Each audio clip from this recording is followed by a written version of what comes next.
Don't look back, you'll die. The warning echoed in Reena's mind as she stepped into the ancient temple, hidden deep within the dense forests of India. The locals called it Kaal Mandir, the Temple of Death, a place shrouded in dark myths and whispered fears. Those who entered rarely returned, and those who did were forever changed, haunted by something far worse than death. Reena was a journalist, driven by a need to uncover the truth behind the legends. Her investigation led her to this forsaken place, where the air was thick with the scent of decay, and the walls seemed to pulse with an unseen, malevolent energy. As she ventured deeper, the oppressive silence was broken only by the sound of her own footsteps and the faint, ghostly whispers that seemed to come from the walls themselves. The whispers grew louder, more insistent, as she moved further into the temple's heart. Suddenly, a blood-curdling scream pierced the air, freezing her in her tracks. It was a sound filled with unimaginable pain and terror, echoing through the dark corridors. Reena's heart pounded in her chest as she hesitated, her instinct screaming at her to turn back.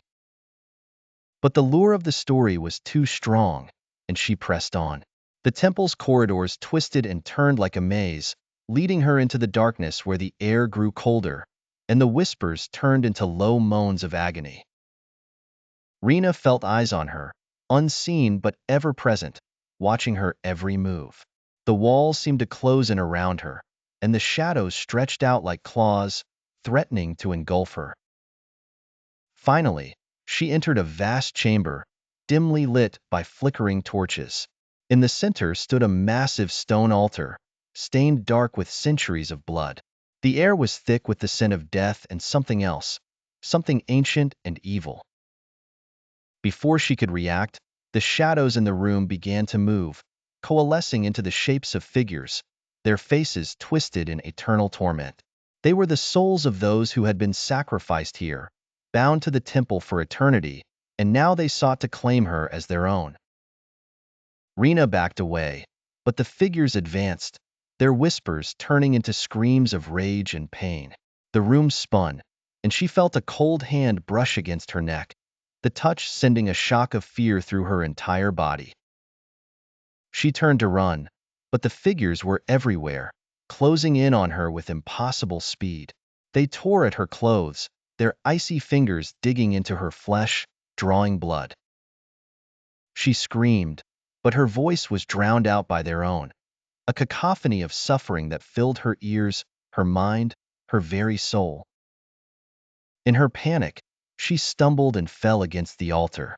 The stone was cold, and as she looked up, she saw the shadows closing in, their faces now inches from her own. Their breath was cold, and their eyes burned with a hunger that she knew would never be sated. With a final, desperate scream, Reena tried to pull herself away, but it was too late. The shadows engulfed her, their whispers turning into a deafening roar as they dragged her down into the darkness. As the last light faded from her eyes, Reena's mind was filled with a single, terrible truth. The legends were real. The temple was alive, feeding on the souls of those foolish enough to enter. And now, she would be a part of it, forever trapped in the whispers and screams of the Kaal Mandir. The temple stood silent once more, its hunger momentarily sated.